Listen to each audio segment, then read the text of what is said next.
Greetings and welcome to the Dreamweaver podcast. I am here with an absolute legend of a man that I've been very blessed to be acquainted with recently, Tobin Osuski. Is that Osuski? Yeah? Perfect. Thank you. And thank you for the Amazing. kind welcome. Oh yeah, you're so welcome, mate. Man, like loads to talk about. First off, I just like to pre-frame this whole podcast with a freaking blessing for your project, which is it's just amazing, and I've been benefiting massively from this beautiful food that you've been growing on your amazing cornucopia of a land that you've been creating over the last few years. So yeah, I just want to first off saying thank you because like I've been eating your food and it's just been bringing so much goodness into my body, and I would love to, yeah, just like open this podcast and talk about well whatever you want to talk about, but I reckon. Yeah, Jungle Temple, man. I'd love to ask, what's it all about? What have you been creating? Yeah, tell me all, man. Sure. Well, thank you for the blessing, and I'm glad that you're benefiting from the work I've been doing here. And also great to connect with you recently. So, yeah, where to start, right? So the Jungle Temple, for anybody out there listening, it's a food forest, like a biodynamic kind of permaculture style agroforest that I started in 2020, and I'm coming up on my 6 year anniversary now. So it's been a test of patience and my ability to try to learn something new every day, kind of breaking out of the calcification of the adult human mind, where sometimes we feel like we know everything in the world. And this project has humbled me and taught me and continues to teach me every day that there's so much more to learn, and that I am just an eternal student of Mother Nature, we'll say. Yeah, beautiful, man, beautiful. What is Jungle Temple? What have you got going on down there, mate? Sure. So I have here just outside Parita, Costa Rica, Central Pacific coast.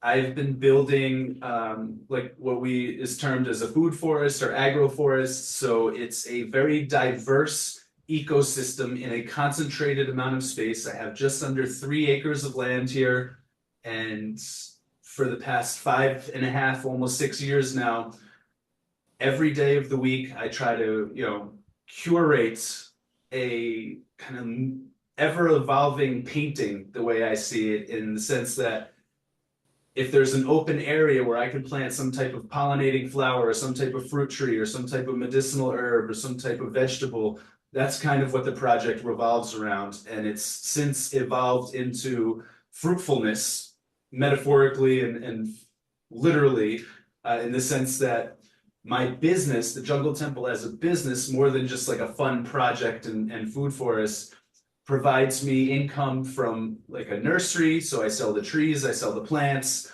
I also sell the fruits. That's what Jesse was referring to a moment ago, that he comes once a week and picks up kind of like what you would do at a CSA or like a farmer's market, just like a carton of food or a box of food or several bags of food, or in Jesse's case, bicycle worth of food every week, as much as he could transport. So I produce the trees, I produce the fruits that come from all of the trees, or the ground crops. And also I do tours. I host tours of the agroforest where people can come sign up and wander through the forest, kind of hearing about my history, asking questions about permaculture and growing food, and also foraging as they go. So whatever's ripe in the season that they show up, they can eat as they go. It's like an interactive experience where they're actually tasting the things that they're learning about, and also can leave and depart with bags as much as they want of the food itself. And then the next phase that I'm working on right now is renovating a restaurant space so we can transform it also into a farm to table kind of cafe experience, where after the tour, general people from the public can come in and have, let's say, a flexible menu of items based on whatever is seasonal and we can harvest here, and then a creative gastronomic experience that will be kind of curated by a chef or a few local chefs that I'll be working with. As far as, we go into the property once a week, early in the week, we see what we can harvest, and we sit down together and we're going to brainstorm on creating a menu specific for that week, what we're able to harvest. And then, as just a little side note, asterisk, people have mentioned that we should not change it all the time. When there's a favorite dish, we're going to maintain that on the menu, and then everything else is going to change, kind of like a chef's table at a fancy restaurant, week by week, month by month. Dope, absolutely dope, man.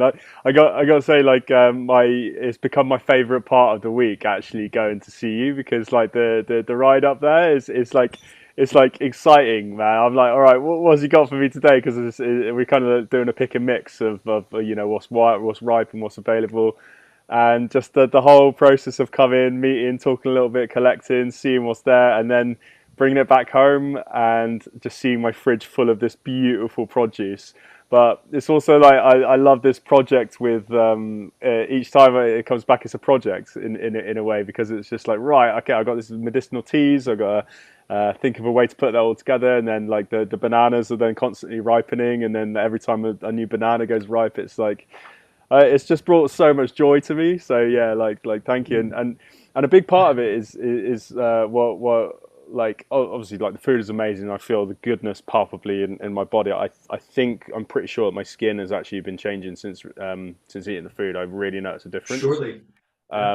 So it's like wow, but it's also feeling your passion and your love for it, and it's so palpable, so tangible, like and just and you know, because in so many ways I see um, our dreams as an extension of our love in the world. And you know, I come onto your farm, and it's just like, man, this dude's love is just everywhere. Like, and it's It's just true. yeah. And I got so many questions. I'm not sure where to go with really. I guess. Let's ask actually like the inception of Jungle Temple, because I know this is like a freaking really interesting story. So like how did it come to you to want to do Jungle Temple, or what inspiration came to you, or like what led to you essentially leaving Jersey? Is it Jersey or New Jersey?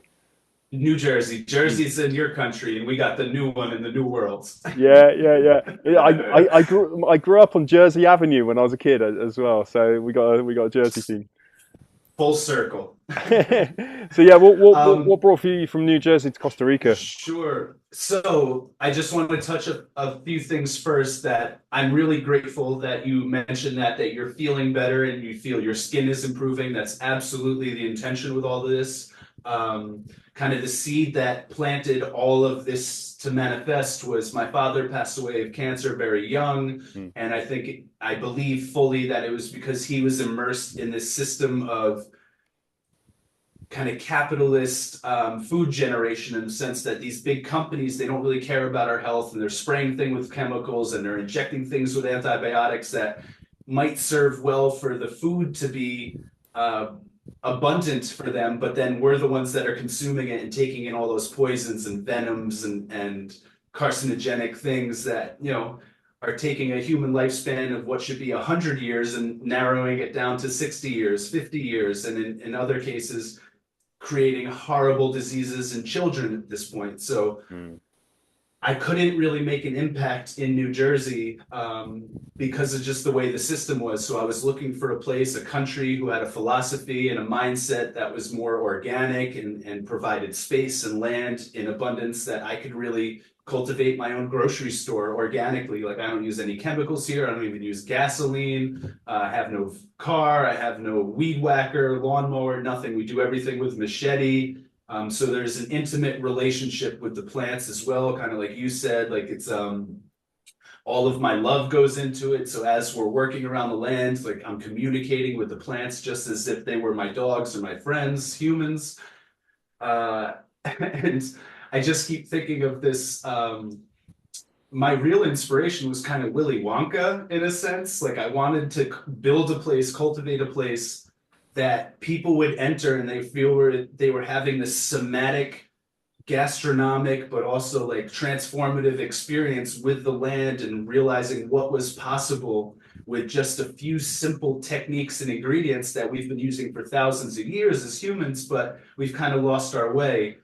So your reaction to how you're feeling and the experience that you feel when you're here is exactly the idea of what I wanted to do.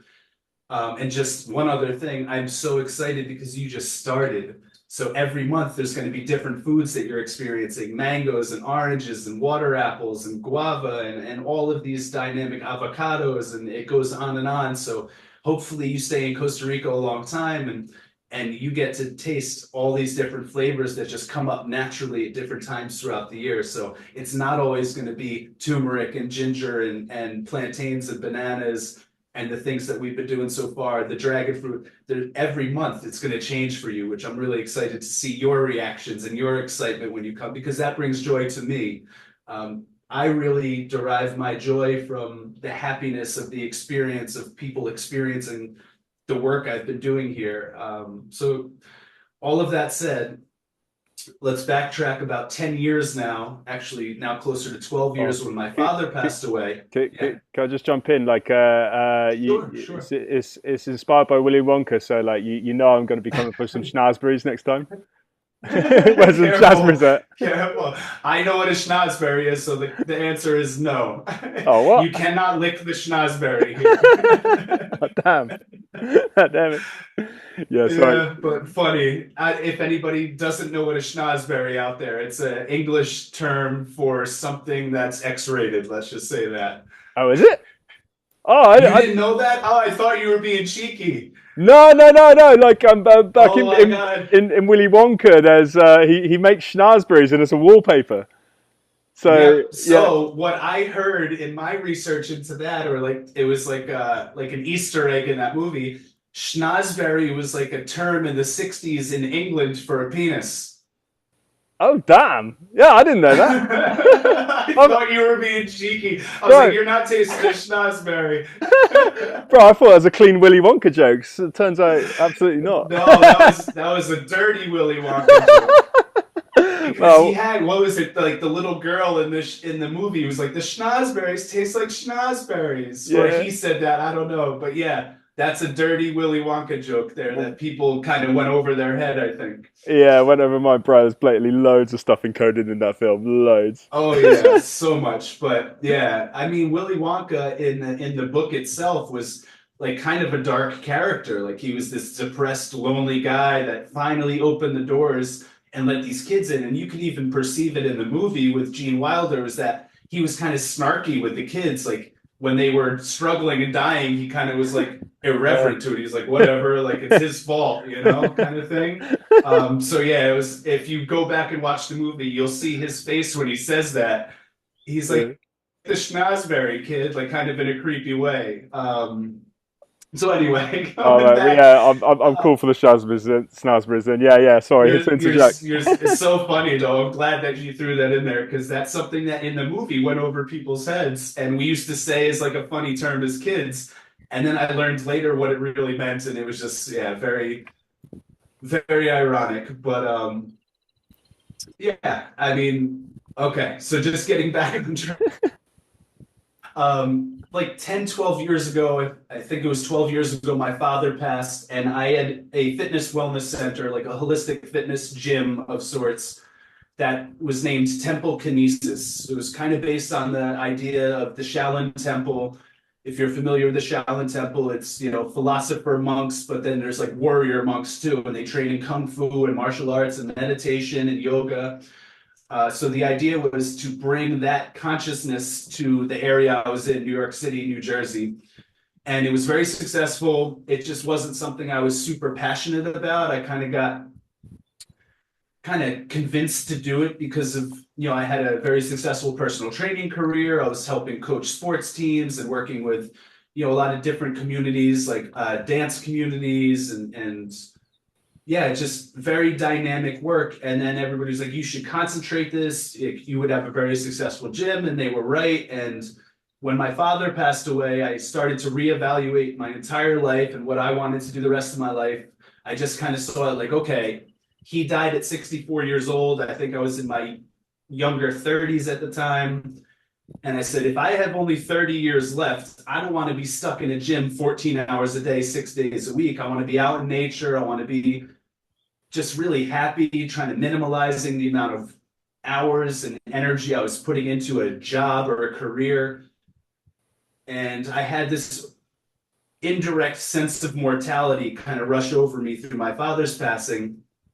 And I started diving back into the things that I really liked to do as a kid and that, brought me the most joy. And that was wandering the forest, hiking, foraging for food, getting into like just more natural athletic things like climbing trees and things. So I started getting back into that and realized, well, this is where people should be. We should be outside. We should not be, training ourselves, training our bodies inside and then going out and utilizing that. It could be a symbiotic relationship again.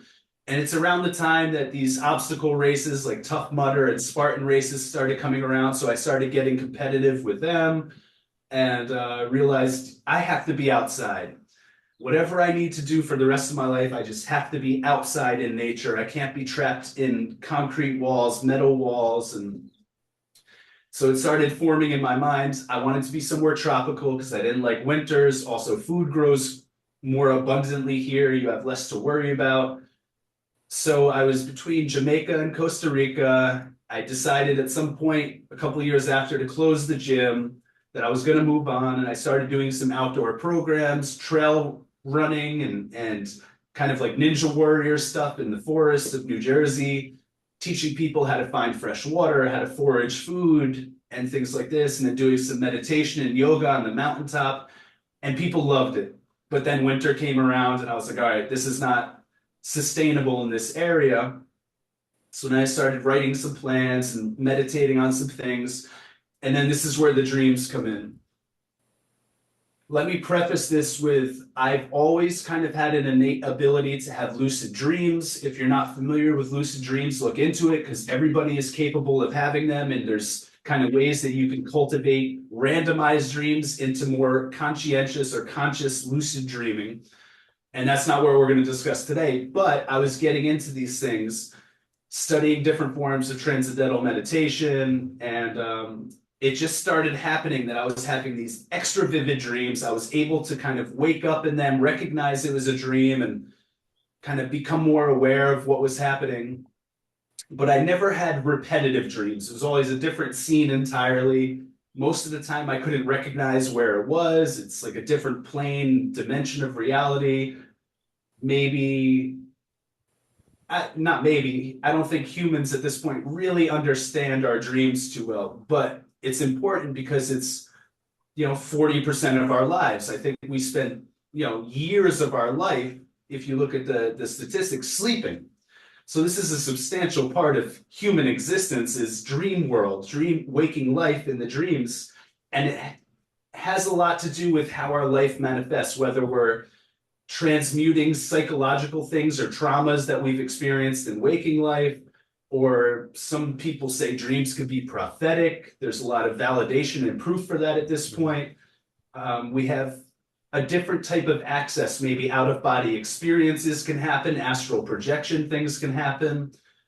So I started taking my dreams a little more seriously. And then some weird phenomenon started happening where I would have this same dream in the same place repetitively, maybe 2 times a week, maybe a few times a month, to the point where it was like a big sign in front of me saying, pay attention to this dream. And at the time, I didn't know what it meant. I had it for about 3 years, this dream, or the same scene, because every time I was in it, I had access to new places, like a video game almost. Wow. And I would keep exploring, and I would keep waking up, and I would recognize different buildings and different scenery and different people and interactions I was having with these people. It didn't seem like it had anything to do with my subconscious. Like I had never experienced this place. These people I had never experienced. And it got to this point where in reflection, I was like, I've never had the same dream twice, let alone 20, 30, 40 times. And this dream happened maybe 50 plus times over a period of 3 years. So I'm pointing at like vision boards and stuff. I went to an art supply store and bought like a big poster board. And every time I would wake up from this dream, I would draw the detail of the place that I was seeing because it felt significant. Obviously, in repetition, it was something that I needed to know. I still can't figure out the physics of it. If it was some spirit guide sending it to me, my father from heaven sending it to Mm, me from whatever plane of reality he was in, my future self sending it back kind of telepathically, like this mm, is where you need to be going. I can't explain that aspect to you, but it got to the point where I was not only seeing like what buildings were in this place, but like I could gauge elevation changes. I could like really figure out what was in the buildings. I would go in these buildings and explore them. And there was one specifically that it's ironic almost. I grew up in New Jersey. If anybody knows New Jersey, New York City, it's a very metropolitan place. We do have kind of country things like apple farms, apple orchards, and things like that, but it's not like Texas in the United States where there's cowboys and there's rodeos and things like that. So there was one building in the stream that I kept entering, and it was circular. And as I would enter, it had very high ceilings. And, you know, I had been to circuses in my life. So I just wrote circus tent with a question mark on this building. mm. Now, fast forward, I decide Costa Rica is the place I want to be because I got advice from a lot of friends. I had never been here before. So right after the pandemic, the borders were closed. Everybody's aware that you couldn't fly to other countries. So in 2020, in September, the borders opened from the United States to Costa Rica. I bought a ticket expecting it to open. They actually pushed the date back a couple times, but I bought a September 11th ticket to Costa Rica, hoping that the borders would be open and everything would go smoothly. On September 1st, the borders opened. I got on a plane with two of my dogs from New Jersey, and we were down here. Now, I didn't have any of my possessions yet because I had shipped them earlier, like 3 weeks earlier in a shipping container, and it was going to be on a boat. And it took like a month to get down here or something, and then had to go to customs and things. So when I moved to Costa Rica, I was here for 2 months. This was the first house that I wanted to look at because it had all the factors, the right size property. It had a bunch of buildings on it that I needed to renovate. So for my plan, this was the most viable for a food forest and a potential future business. I was living about an hour north of here in Jaco, if you're familiar with Costa Rica, Playa Hermosa. It's a more touristy area, so there's convenient restaurants and grocery stores, and you can walk. So I was living there for a couple months, and I was telling people I'm thinking of buying a house in Parita.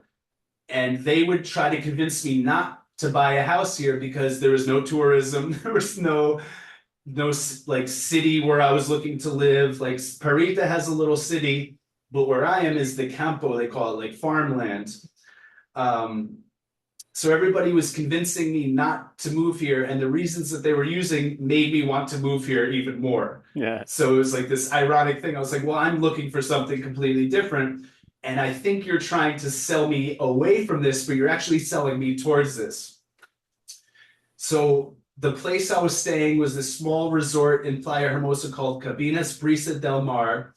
And the owner was kind of retiring at this point. His son was in his young 20s, was taking over. And he asked, because I was the only person there, he goes, do you want to go to a waterfall about an hour south of here? I said, absolutely. I'm just like always down for a good adventure, and I love waterfalls. So he starts driving here, and I realize it's only a few miles from this house I was going to look at. And I said, you know what? Can you just, after the waterfalls, drive by? I just want to see the property. And coming into my neighborhood, you got to go down this little hill, and I could see the entire property and the forest behind it, undeveloped, just native forest. And I fell in love right away. And I was like, that's all. I was like, okay. We went back to the resort. I called a realtor right away. I said, I'd like to go look at this house. When can you come? He was obviously free because there was no work then. He came and picked me up the next day. We came and visited. As we left, we were driving back to the resort, and I said, make an offer. I said, that's the house. I don't have to see anything else. Something just felt right. And so fast forward a couple of weeks, I closed on the house. I'm living here. It's my own home. It's my property.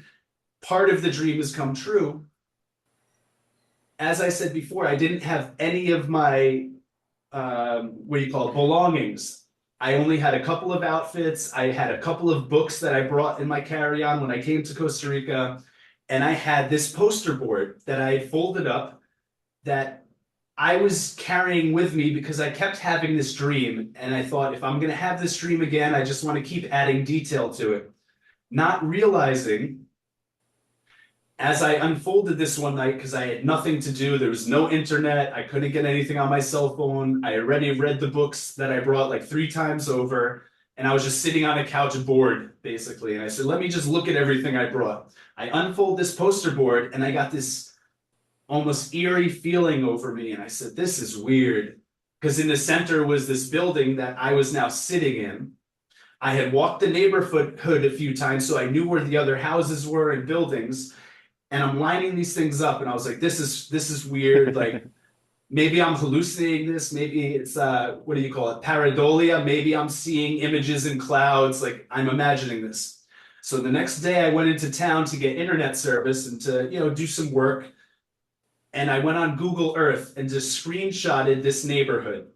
And I came home and I was looking at the poster board again and comparing it to the screenshot of the Google Earth image of this neighborhood, and every single thing lined up. And the funny part is that circus tent that I thought I was entering turns out to be a rodeo. The neighborhood I live in is like huge cowboy culture. There's bull riders. Most of my neighbors still ride around on horses. They herd their cows. They use that as their daily transportation. My direct next door neighbors right now are like 5 horses just hanging out. So this is something that was brand new to me. But then I realized this circus tent was a rodeo. And it just blew my mind. I was like, what just happened? I I still can't. Like I said earlier, I can't explain the physics behind how this dream kept coming to me and then how it led me to this property. So there's the story of how this came to be. The mystical, metaphysical, but also realistic side to it. Yeah, thanks for sharing, man. That's so wild. Like when you told me that, I was like, "What? How is this working?" I'd love to, it'd be really interesting to try and figure out what's going on there. But I think it's one of those like life's mysteries that maybe isn't meant to be figured out. But I find it so interesting how because you're building your dream now, and you're immersed in it, you're living it, and it's so interesting how that impetus or that inspiration literally came through your dream. So it's kind of like that. Like there's all sorts of like potential connections there. I wonder, if this is like a message from the soul, or as you say, your future self, or whether there's like some scientific explanation. Is like there's so much in there, because like these dreams directly led you to living your life purpose in probably the most specific way that I've heard. I've actually I've got a book that I'm reading. I'll lend it to you once I'm done with it. I think you'll really dig it. It's called Precognitive Dreaming and the Long Self. Exactly. And Exactly. some of the stuff I'm reading in there, man, is saying that so it's this guy who took like 20 years of dream diaries and then started to see that actually his dreams were prophetic and that he was like For dreaming sure. funny things about the future and he hypothesized that at least a quarter of our dreams he reckons are precognitive. I would And agree. Absolutely. it's wild. It's like it raises some really interesting questions around free will as well, and fate. Because we're dreaming the future and then it happens. It's like how much free will do we really have? And it's just it's such an interesting thing. But yeah, I mean, to put it to you, like what do you think our dreams are? Where do they come from? Yeah, so many years ago, if anybody knows my story or kind of looks up my YouTube channel, Token Osuski, I have no problem sharing these things. I'm not I don't want to be a mysterious person. I want to share my story because there's other people that may resonate with this, like this gentleman, this book you're reading, Precognitive Dreams. Like that's exactly what I was having at the time. And I'm not the only one. He's not the only one. There's a substantial, portion of humankind that has these abilities. And it's the way I say it is like some of us are innately good at something. Like some people are savants on piano, some people are savants in football, some people are savants painting. with mathematics, with memory things.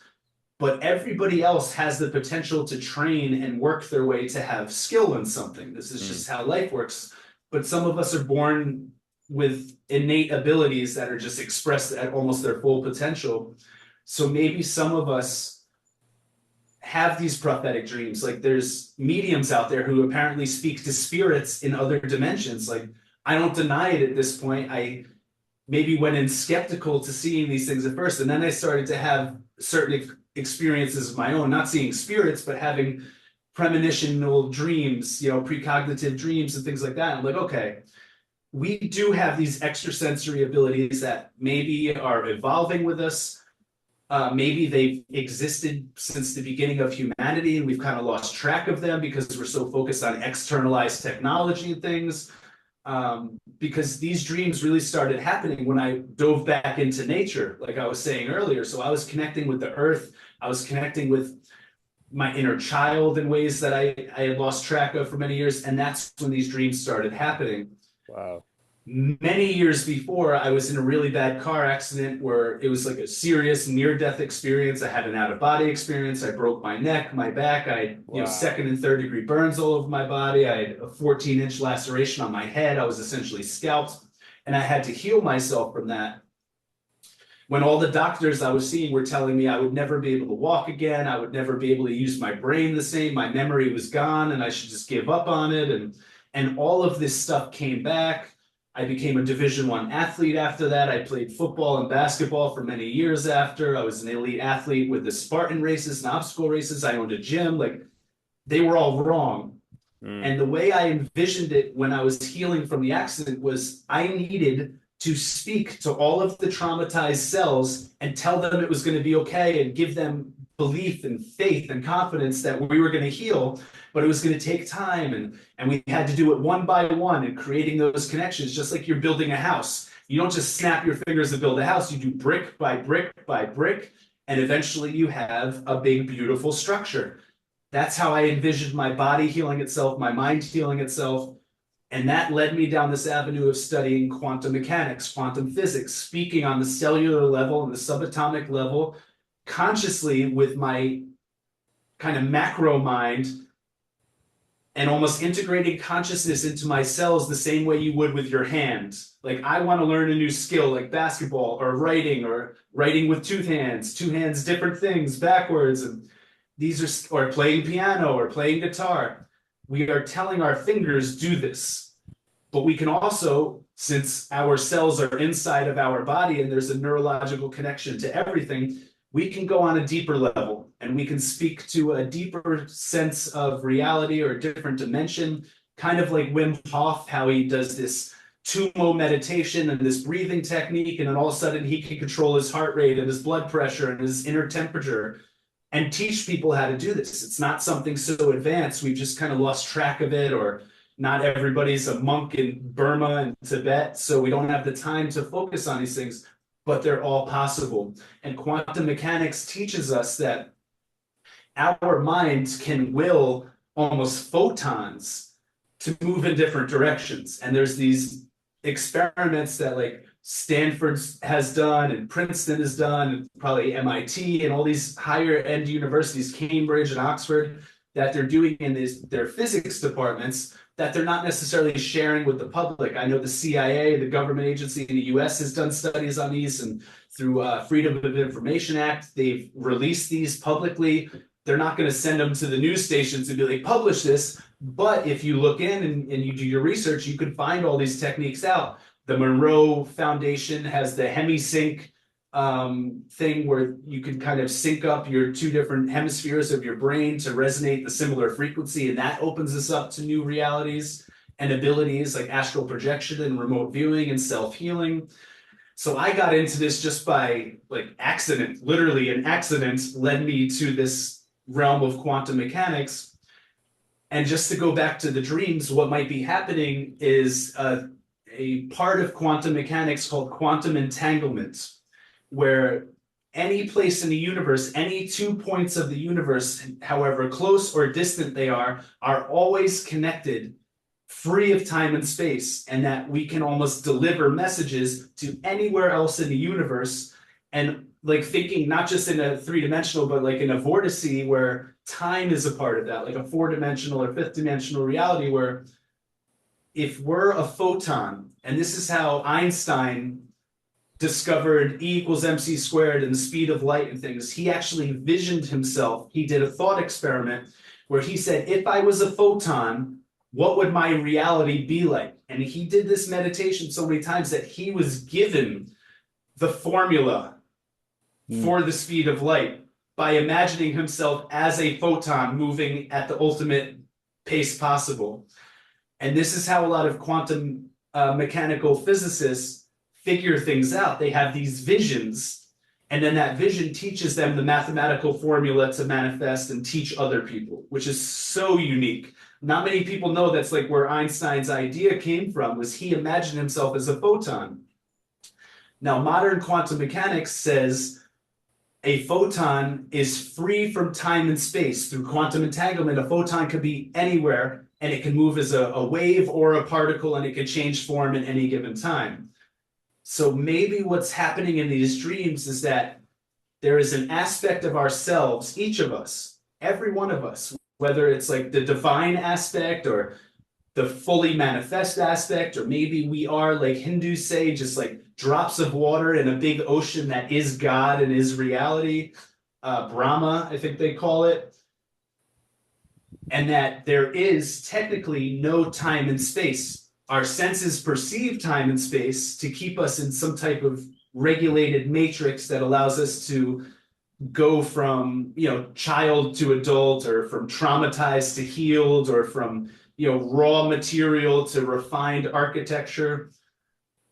But ultimate reality, like a big R reality, there is no time and space. It's just almost an illusion, a very advanced illusion that allows us to maintain our consciousness in this 3D reality, but in the true reality outside of our physical form, time and space don't exist. So these thoughts, these dreams, they just exist because time doesn't exist. So it's not my future self, it's not my higher self in an alternate resonant frequency or dimension.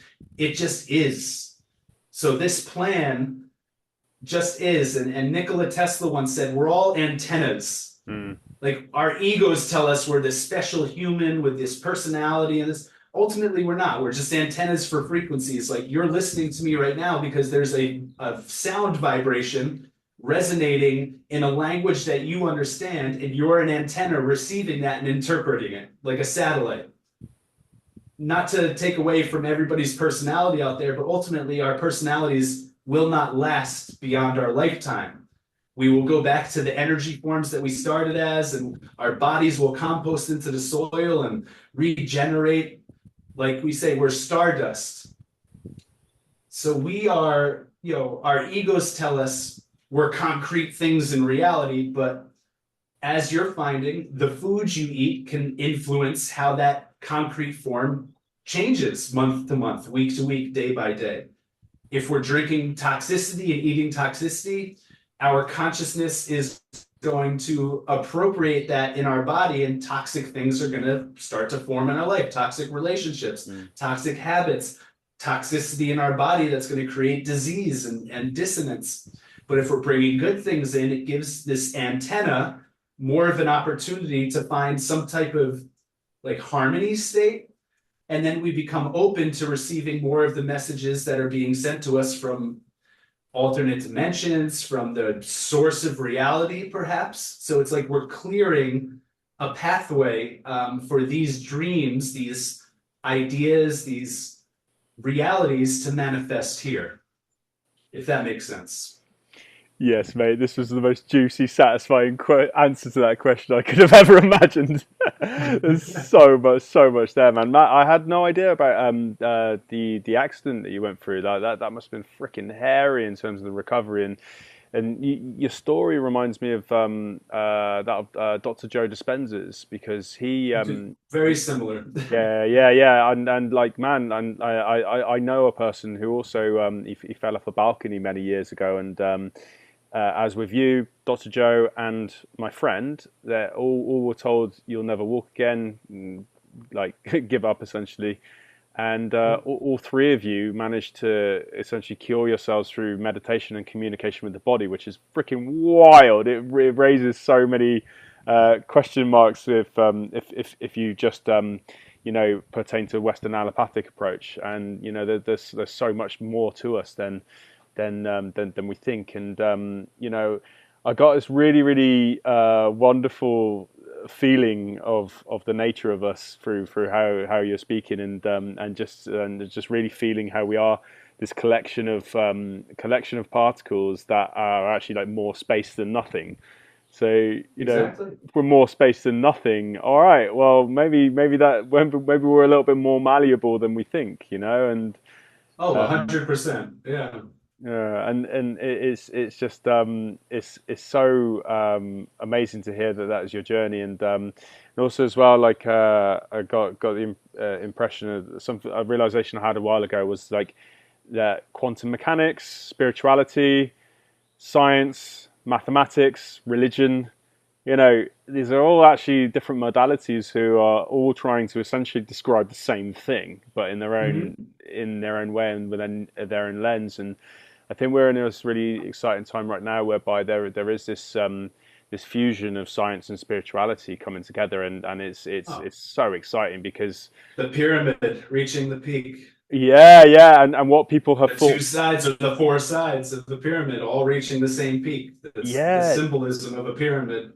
No, absolutely, and for so many people thinking for so long that actually science and spirituality have been these opposed things, or in actual fact, they're as you say, they're joining the pyramid and coming together a lot more, and I think it's a really exciting time to be, alive and kind of in this frontier of this happening with all of these new healing technologies come in, and but it's also our original technology, man. And it's just amazing how this trauma was a gateway to like unlock these abilities. And I've heard of lots of people with lots of different abilities. We're all like X-Men, man. Like, and It's true. Absolutely. yeah, Yeah. And I think the point of a podcast like this and messages and conversations like this is that anybody listening, you don't have to like will yourself into a trauma. You could take the wisdom from what I've been through and from what these other people have been through. Like Joe Dispenza, I know, does like workshops and sells books and stuff, which means tens of thousands, if not millions of people can benefit from the wisdom without having to go through the near-death experience. So like, don't think that you need to have this psychedelic like ayahuasca purging experience, or you need to go have head trauma or like break your back or something to have these realizations. Just look into the things that we're discussing and then apply it to your own life so that you can almost take a shortcut to the higher consciousness that you were destined to have. And that's, we almost were like the sacrifice. Our souls decided we need to sacrifice ourselves so that we can extract these wisdoms, maybe these ancient wisdoms, these things that come in cycles time after time, to just remind everybody else that like you can do this without suffering the traumas or whatever trauma you have been through. We all have different degrees of trauma, that you can transform that into your ultimate reality, as we were saying, like the peak of the pyramid. And just to comment on that a little bit, it is a very interesting time because, for example, the Steven Spielberg movie that just came out, Disclosure, the fact that a lot of government agencies around the world have people that are whistleblowers now saying that there's UFOs or higher technology and there's all this different stuff that they're hiding from us, free energy and unlimited energy. I personally don't care about aliens or UFOs or any of that type of stuff. It would be cool to like interact with that at some point in the future, but it's not like a focus. What I love is disclosure, that whatever's been hidden for some reason by select corporations or the government thinking that the public was not ready for this, the fact that it is coming out through leakers and whistleblowers or just verified like congressional disclosure and them having these conversations, it's upgrading our consciousness, mm, that everybody that's witnessing this realizes, wow, there's more to reality than what we thought there was. And that's that crescendo, that's that spirituality meeting science at the top. I think disclosure is not necessarily going to show us, hey, there's alien species from distant planets walking around with us. That's not the important part. The important part is accessing some type of cosmic consciousness where we're aware that there's more than just us, that we have to be these good citizens in this world, and that what we do affects everything else in reality, that there is this kind of quantum mechanical aspect to our thoughts, our words, our emotions, and our actions, and that can either resonate for the benefit of the future or the detriment of the future. And I think a responsibility is going to come in on the individual sense that, okay, I'm responsible for the my behavior that's going to affect everything around me for the rest of my life and every moment. And that's what I love about this disclosure is it's like you mentioned, bridging the gap, or connecting these two realms that were previously separated, but also empowering individual people to say, yeah, no, if I have a dream, I had that for a reason. And if I'm making my dream come true and it's benefiting other people, it benefits the whole of reality, and we can all grow to a place that maybe we hadn't acknowledged was possible before. I love that, man. Yeah, thank you. That's yeah, such an inspiring riff there. And yeah, I mean, I truly believe that each person has a dream within them, some kind of whisper from the soul that wants to be lived, wants to be birthed. And I really really feel this, and I think that the percentage of people who actually put into make their dreams into a reality, I think is very very small, because we have so many things in the way. It's all of the internal stuff, and then the external logistics of creating it is often, a massive hurdle. So once we've overcome all of the self blocks and the low self esteem and the things that we getting our own way of, then we've got like the challenges to actually create it. So it's a big thing, but I really think that when we do follow this current of desire that wants to be lived,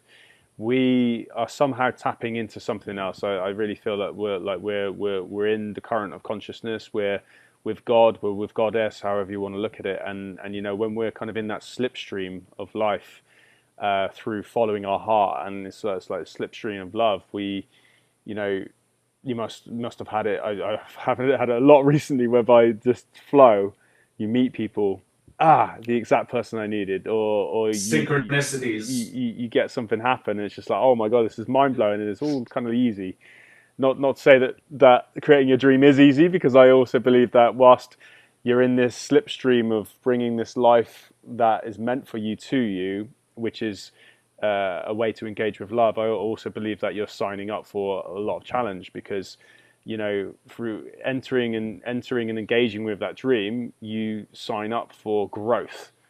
And man, you must have grown a lot, well, throughout all of the stages of what I've heard about your life. And Still, every day yeah, still. yeah, and it's nice, because like your current growth is with the growth, and like literally growing these beautiful creations.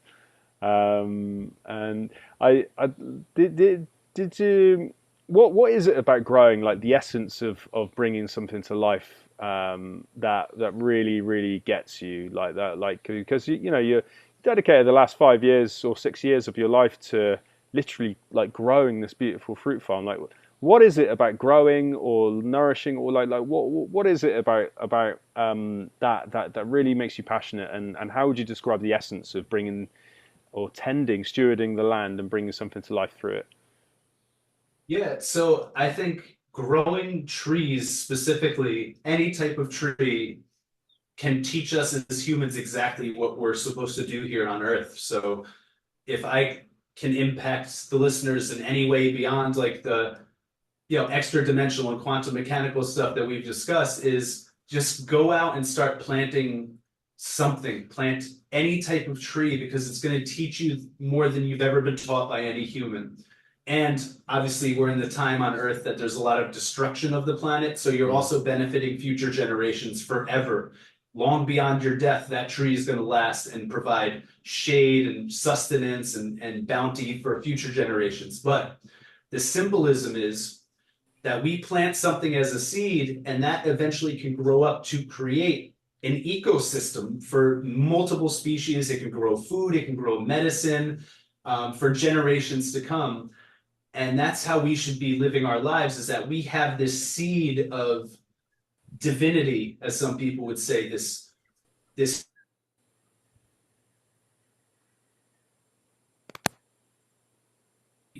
cultivate, and we need to work with, we need to show love to, we need to hydrate it, we need to provide the right fuel for it to grow, whether the fuel is physical fuel, like good food and good nutrients, or it's spiritual and emotional fuel, like thinking kindly upon ourselves and recognizing when we're doing something wrong, and correcting it so that that tree can grow into its full potential.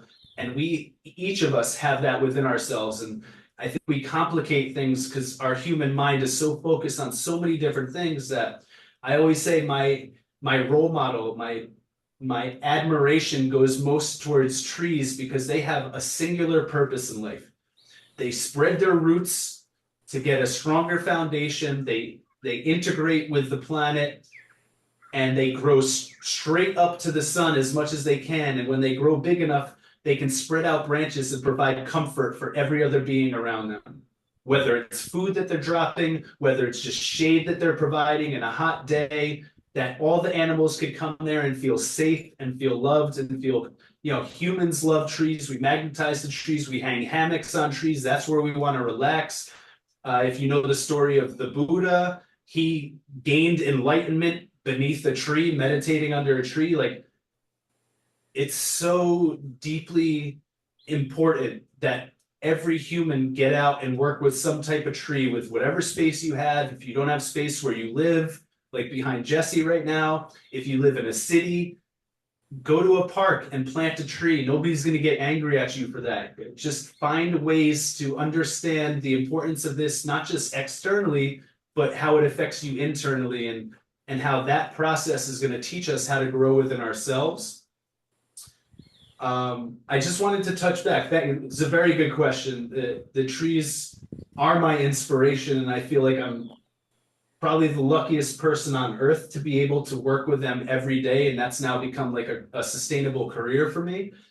But to be able to share that with other people, and to see other people, I, for example, have a volunteer here right now who's studying these things in university, and this is her first time visiting Costa Rica, and every day we're working with the land, and I'm hoping that in a few years I see her growing food forests all over Mexico or wherever she finds herself, and inspiring the next generation and even older generations to get out there while they still can and do these things. And it's like wave rippling, right? That wave can go infinite. As long as it doesn't hit a shoreline, that wave will ripple forever. And some of these little things that we do can impact the rest of history throughout time. Now, I just want to go back to something that you were mentioning, like we're not really sure how to make dreams come true and this and that. It's kind of one foot in front of the other. And what I found is that when we keep stepping in that direction of the dream, the ground shows up underneath you. It might feel scary. You might feel you don't have the resources. You might at times be at your bare minimum with energy and money and faith and patience. But as long as you keep walking, the universe seems to always send a ground for you to stand on and sustainability for you to work with.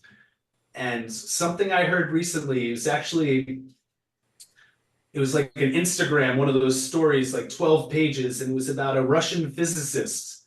Now, this is ironic for me because the only reason I ended up here in Costa Rica was because, like, the Russians during USSR invaded Slovakia, and my father had to migrate and escape to the United States. And then trouble was happening in the United States with the pandemic and the politics and the poisons all in the food and stuff. So I migrated here.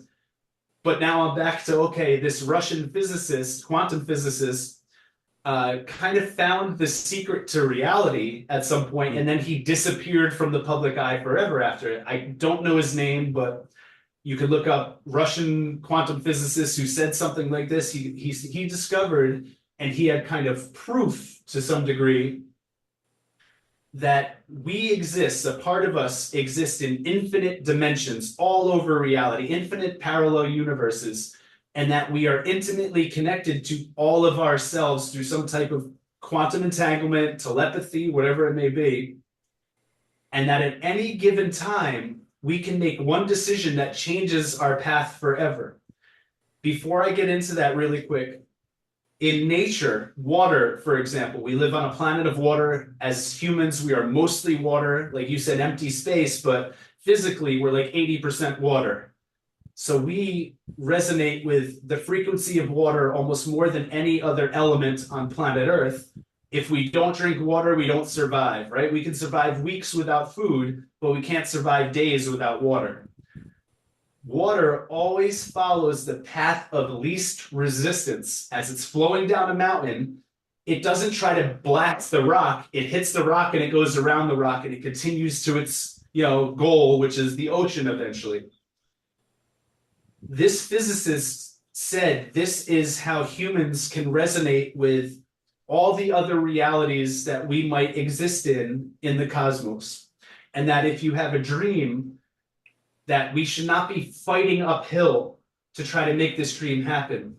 That we should just change our thinking and say, I'm going to go with the path of least resistance, and the universe is going to flow us like a flow state, right, into the places that we're meant to be.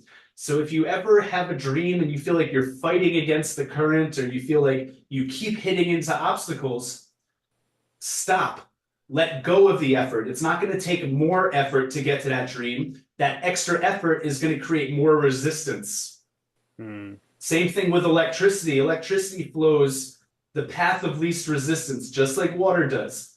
We are water and electricity, and that's what creates our consciousness here on this planet as humans and animals and trees for that matter. So when you find yourself, and I have to remind myself of this every day, I try not to fight against troubles that I find or hurdles that I get in front of. I try to let go, even if I catch myself like being stubborn or like frustrated. Take a deep breath, let it go, and just remember, we have the most success when we follow the path of least resistance, and that's going to get us there the quickest. So whatever that means for you, whether it means getting out of your own way or getting somebody out of your way, or moving around that person and just not acknowledging that negative emotion or that negative person in your life. You can recognize them, but let it go and move on. If somebody robs you, that money was meant to go somewhere else. If somebody stands in your way and says you're not gonna succeed here, well, that's obviously not helpful for your dream. You don't argue with that person and spend more time and energy arguing with that person. Of course I'm going to be successful. You just move away from it and you go to the place where success is, not limitation. So I just wanted to say that because I feel like that intuitively led me here, but I didn't consciously know what was happening, where I just needed to read that on that Instagram thing to realize, oh man, that's so right. And sometimes I do get in my own way, or sometimes I dwell on a past memory or a toxic emotion that I'm continuing that has nothing to do with helping me getting to my goals. And you just let that go, follow that path of least resistance, whether emotionally or physically or spiritually, and it will get you to your dreams quicker. And I kind of have proof at this point because I am literally living my personal dream, but also these dreams that were being sent to me when I was asleep. So, yeah. Oh man, so much damn wisdom in what you just shared. Thank you, bro. There's loads in there, man. And what comes up is how much energy we put into resisting reality.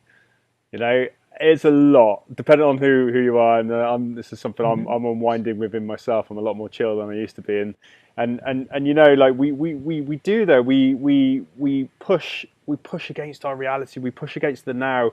We push against the situation so much, and it doesn't necessarily help the situation a lot of the time. I think big part of life is like we can't control anything, and but what we can have influence of is our own reaction to life. Life is always going to life, and challenges are this inevitable beautiful part of life to inspire our growth if we choose to look at them in that way. But it's like they're always going to come. So it's just like, okay, how do we be malleable, like Bruce Lee? How do we be like water and find that path of least resistance, which is maybe also what he was talking about, and 100%. Yeah. yeah, People yeah, think the be like water had something to do with kung fu. It didn't. It had to do with exactly what we're talking about, staying in the flow yeah. and adapting to whatever happens to you. Yeah, yeah, no, no, absolutely, absolutely, and it's interesting. I've recently kind of been experimenting with actually living a lot more in flow, and being in this beautiful country helps because Puerto Vida is a lot more Uh, flow than the UK and probably New Jersey, I imagine. Absolutely. And I've kind of like I've been doing this experiment of following my passion with not generally yes, but also just day to day. Like if something's alive, then I'll do it. If it's not alive, then it's just like I've stopped making myself do it. Mhm. And it's just like the part of the mind that wants to control and wants to will things into creation and wants to push doesn't like it, because it's just like it's kind of like giving over to like what's the whim of the moment, or the aliveness, the most passion in the moment. And I'm finding it's working really nicely. It's just like I follow the flow of the passion where there's least resistance, and it's just like bam. It's just like much rather sit down with a brother for however long and discuss, like have great fun discussing amazing things, than doing other things. And paradoxically, this is exactly what I should be doing. Because I think like following that thread of desire, there's so much to be said for that. And maybe it's as if that thread of desire is almost putting us to that path of least resistance, perhaps. Yeah, could be. Yeah, like an internal guidance system almost. Yeah, yeah. It's like Yeah, for sure. Yeah, follow and that. then just yeah. Oh, Yeah. go ahead. I'm sorry. No, You no, no. said you wanted to follow that. Yeah, you Okay. go, you go. No, I was just thinking when we were speaking earlier about this is like a repatterning. So anybody out there that like, oh, this is so metaphysical, or like, how do I find the path of least resistance?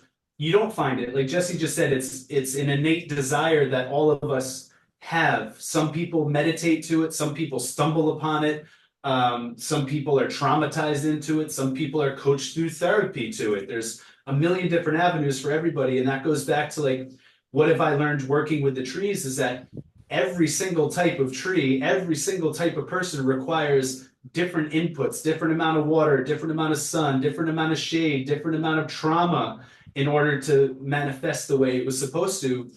And not any single one of us is the same. So what Mm, works for me is not going to work for Jesse, is not going to work for you necessarily. It's following that kind of inner guidance system, whether it's trusting intuition or trusting your gut feelings. Our body, our mind knows how to lead us into the opportunities that are going to get us to our best reality, our best result. And when we hold on to these things, these old patterns, these toxic habits, these toxic people, these toxic emotions and relationships, that only stops us or prevents us from getting into that flow. So if you want to say, like, what's my technique? And you're asking yourself right now, it's just eliminating toxicity from your life.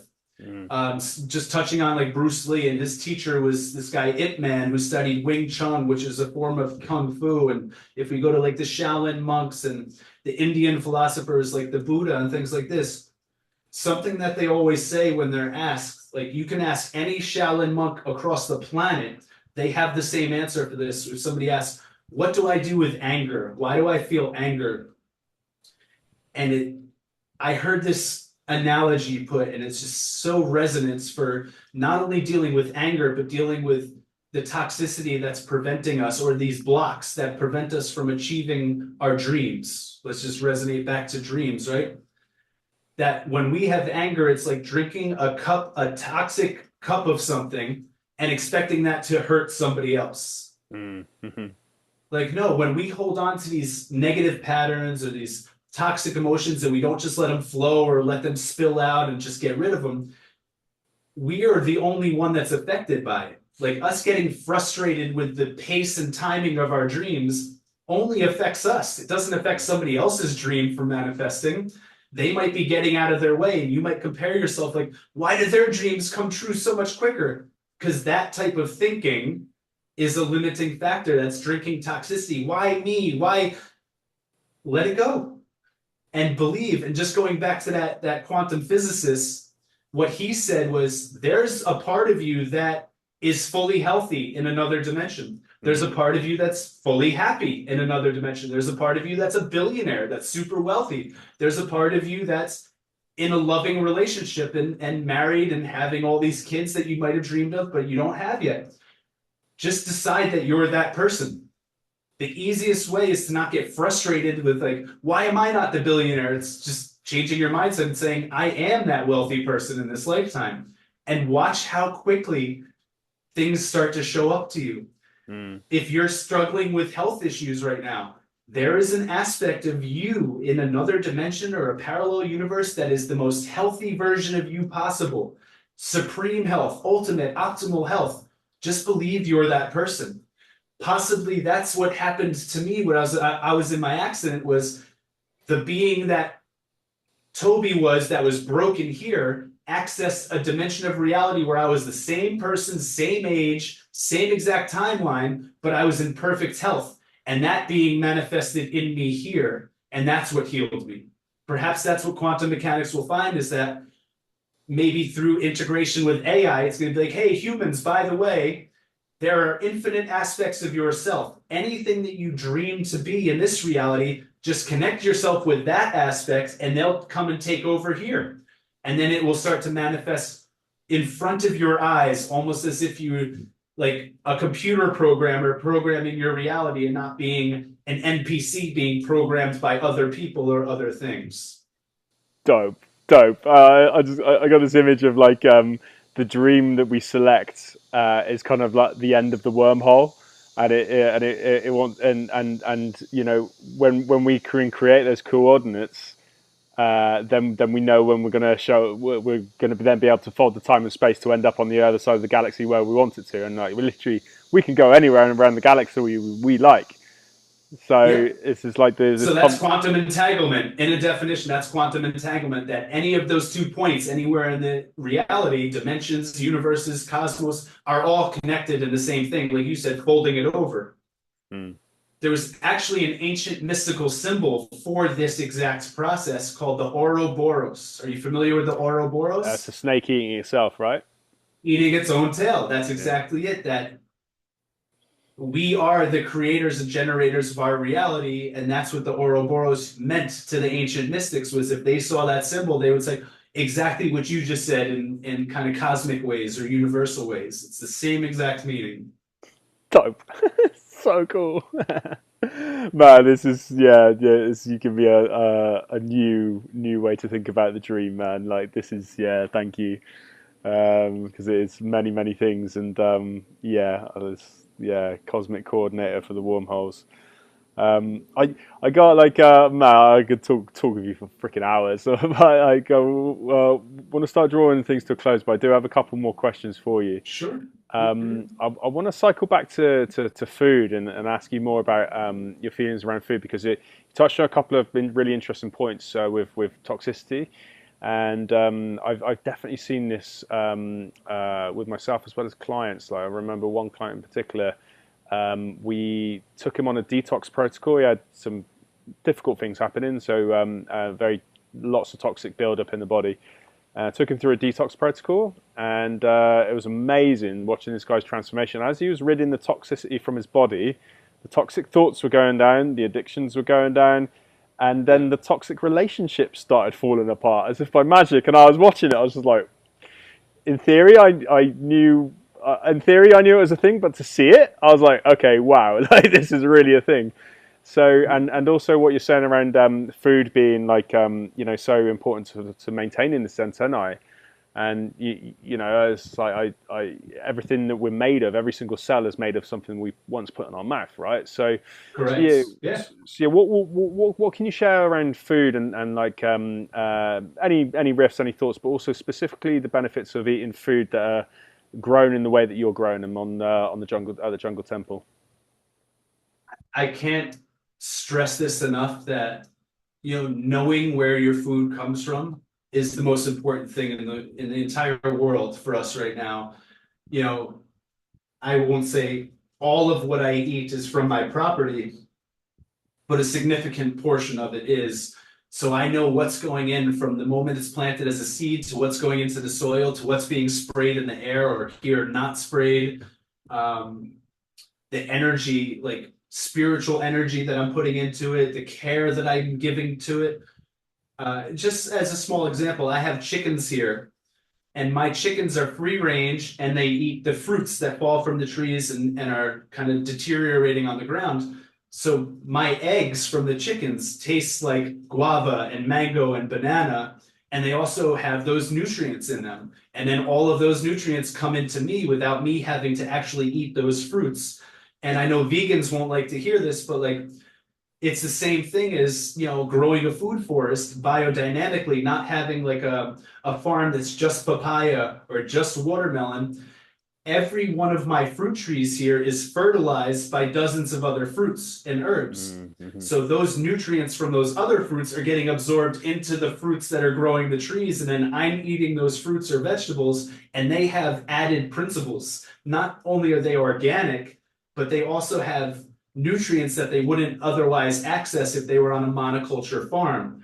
So the most important thing I can stress in this question is grow your own food if you can. If you don't have land for it, go to your town and ask if they can dedicate an area for community gardens and get some neighbors together and work together to grow your own food and know where it's coming from, know what's going into it, know how it's being processed. A lot of the commercial foods that we get in stores are covered in sprays, they're covered in waxes to preserve them for longer. And then we consume these things without even thinking about it. And then we wonder why we get diseases and why our thoughts are toxic and why we have toxic relationships in our lives.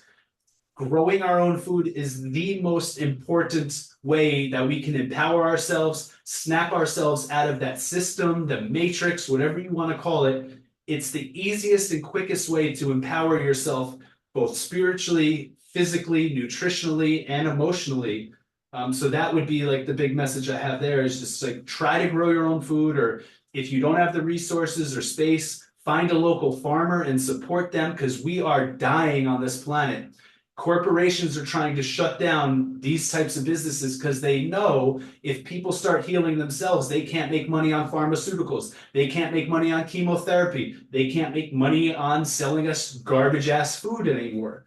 So the way that the real revolution for humans to fight back against all this disgusting evil and corruption in the world is growing our own food. That's the quickest, most simple way to gain our power back as humans and communities again. Amazing. I'm inspired, man. I'm sure anyone listening by this point is deeply inspired as well. Go do it. Yeah, go do it, guys. Go do it. Cool, man. Yeah, last couple of questions. I want to ask you. Say if a viewer is sat there after listening to this and thinking like, "Wow, I either want to grow something or I want to move towards my dream. Hey, I've seen what Tobin's created with his dream. Cool, I want to do that, but I don't know how. I don't know where to start. I don't know how to start. Like, what advice could you give to someone, either who wants to create their dreams, or if someone they want to start growing something?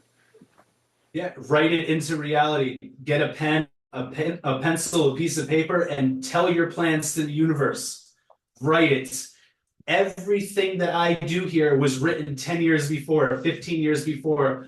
I have just notebooks. My mother used to like criticize me in a way that like she would walk into my house and there was paper everywhere. Because anytime I would have a thought, I would write it down, and then that thought would become a document, and that would become a poster board. Write it down. I mean, as far as like starting to plant something, with whatever space you have, study on YouTube how to cultivate that specific food or herb that you want to do so you don't make mistakes along the way. And then once you have the knowledge, start to do it. But as far as like dream manifestation, write everything down. If you have a desire to do anything, any type of career, any type of farming, food foresting, anything, music career, acting career, write it down and write it as if it's already manifested. Like, I am a successful farmer in Costa Rica.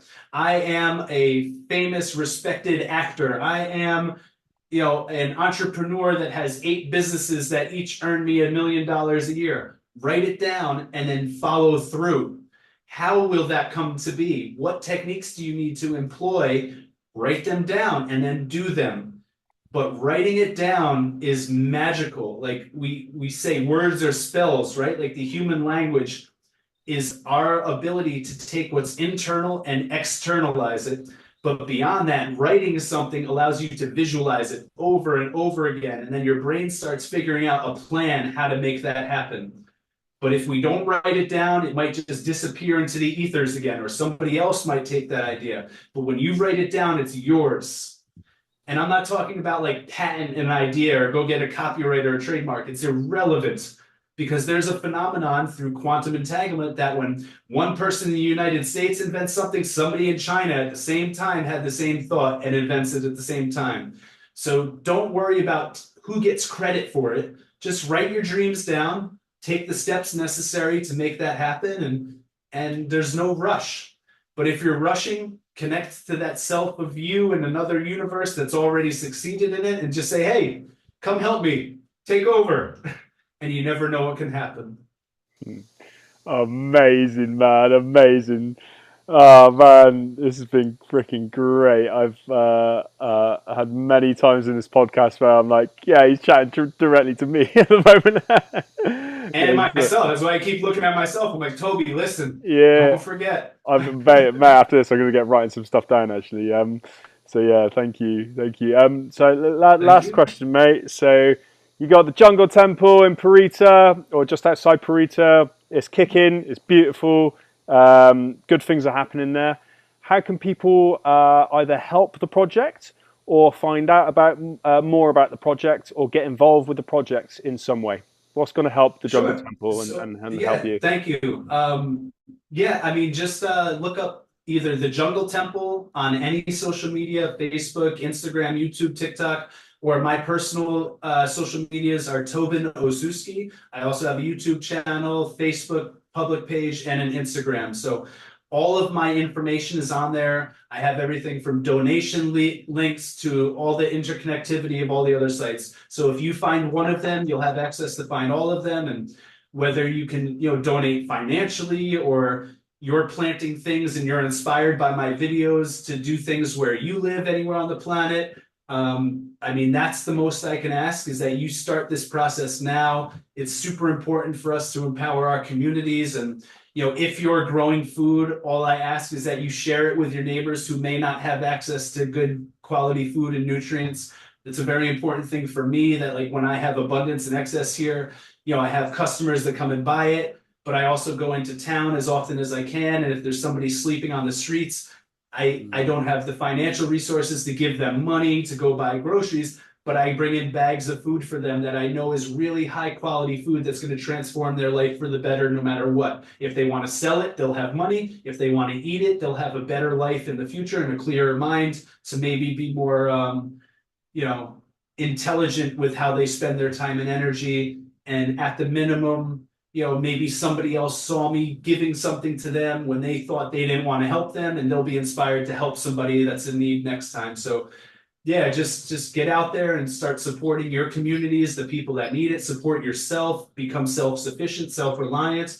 If you want to support me, subscribing to the YouTube channel helps me grow. It helps me potentially get like good sponsors in the future. It also brings more attention to the algorithm because we know everything is based on attention. So the more people paying attention to my videos, the more they're going to get shown to other people who have similar interests, and they might get inspired to be a food forester or might share it with their kid who's going through school that has passion for this. So yeah, just spreading things. If you see any videos that resonate that I've created, share that on your social media. And yeah, that's all I can ask. Oh, and Amazing. also one more thing, if you want to come visit, if you're ever in Costa Rica, Central Pacific Coast, I do tours of my food forests and it's very inexpensive. It's like $30, $40 per person. You'll leave here with probably $40, $50 worth of food and you're getting a foraging experience in Costa Rica. It's a different type of tour. I'm not gonna like diminish any other Costa Rican tours, but we're not like riding four-wheelers around the jungle or something. You're like here experiencing a genuine permaculture food forest that you can actually taste, just like Willy Wonka's factory, just to go back, like no schnozberries, but everything else you could come and taste here. Amazing, man, amazing. Yeah, I'll put all the links in the below wherever this episode goes. So yeah, if Thank you you want to so get involved, much. like have a look at the links attached to this episode. And yeah, that's one thing that I didn't actually mention. Actually, like one thing that I was like, man, I really want to get to know this guy deeper was just the integrity that you're walking in, and what I could witness, and from the early conversations I had, and how important actually working with the locals was, and integrating with the locals and giving back to the locals. And because like the fruits that you have, you could sell them for a hell of a lot more, but you don't want to kind of go into that space to make it too expensive for people, whilst at the same time not wanting to like undercut the locals as well, and just like that integrity that you're walking with there is just it's freaking powerful. I can't wait to see how the Jungle Temple just continues to bloom. It's a beautiful project, and yeah, you've just done such a phenomenal job. Like it's just yeah, it's like I say, it's a real pleasure coming to see you each time. And I did actually have one last little question. Volunteers, are you looking for volunteers at all? Reach out. If I Yeah. have an open space, I'm absolutely open to it. So if you're into agriculture specifically and you would like to come volunteer, I do have one guest room that sometimes is available, and you could do a week, you could do a month, you could do 6 half here. But yeah, absolutely. If you want to come learn this stuff, I always appreciate extra help. It makes my life easier, and you're going to be able to eat a lot of the food on the property while you're here. So yeah, thank you for mentioning that. And really quick, I'm sorry to cut you off, but thank you for the comments on the integrity and stuff. I have to give full credit to my father because that's how he lived his life. He had like a German style butcher shop in North Jersey, and he would help everybody he could. He was in an area of North Jersey that wasn't necessarily very wealthy.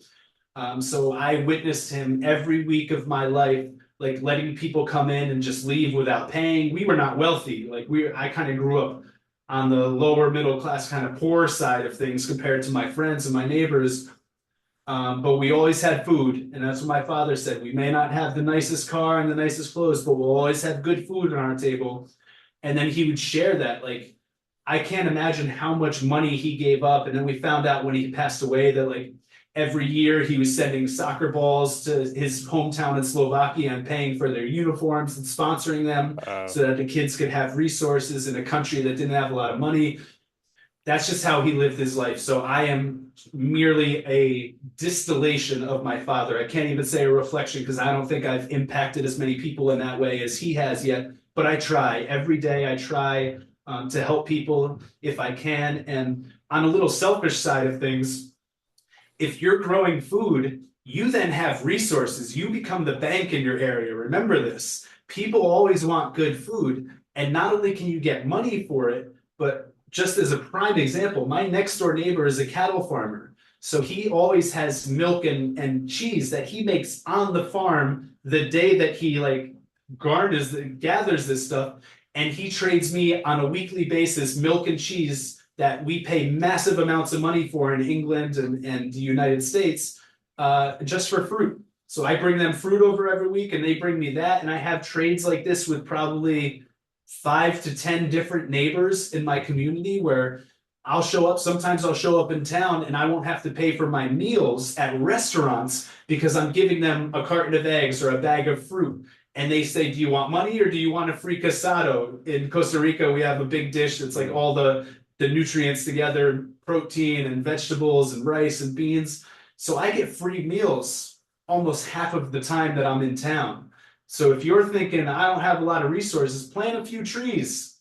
mm, People are going to want these fruits, and you don't necessarily have to exchange money. If they have something that you like, maybe they're a web designer and you need a website. You trade them fruits for 3 months and they design you a website that costs thousands of dollars for free. Like, think of the food that you grow as not only nutrients and sustenance, but also a bargaining chip. mm, Like you can get, I would say at this point, I'm nearly 70, 80% self-sufficient in my life. And my goal is in the next couple of years to be 100% self-sufficient, where what I'm growing here finances everything else that I need in my life, and not necessarily exchanging for money, but exchanging for services. Maybe construction guys in the future that help me do renovations will accept food and fruit treats. I always offer that first. Somebody's selling a sheep or a goat, I say, will you take fruit trees or fruits? And they say, no, I need cash. I say, think of me in the future. So I Yeah, always plant that seed out there. And that's something I would share with you, is that if you're growing food, there's a point that's going to come that you're going to have more than you can consume personally or for your family. And you can use that as like capital for getting other things you need in life. yeah. Amazing, amazing. Good to know your neighbour does cheese and milk. We'll chat about that. Absolutely. So Sounds great. I've been looking for a good source. Oh man, thank you so much for your time, brother. This was a deeply inspiring episode, and this is going to be episode 3. And just sitting here, I'm just so pumped to interview more interesting people, and yeah, just to hear your wisdom. And I took a lot from this podcast. I'm sure anyone listening will have as well. And just Thank like, you. man, thank you for your heart, your dedication, your work, your love, like everything that's gone into this beautiful space. And like I just cannot wait to see it bloom even further, as I said. So yeah, thank you, Thank brother. you. Thank you so much. And I will close out with 3 is the magic number. And if you're not familiar with the hip hop group De La Soul, 3 is the magic number by De La Soul. Go listen to that song. I'm very honored to be 3. Nice. I'll stick it in the notes as well. All right, Cool. big ups. All right, Thank you, bud. bud. Thank you.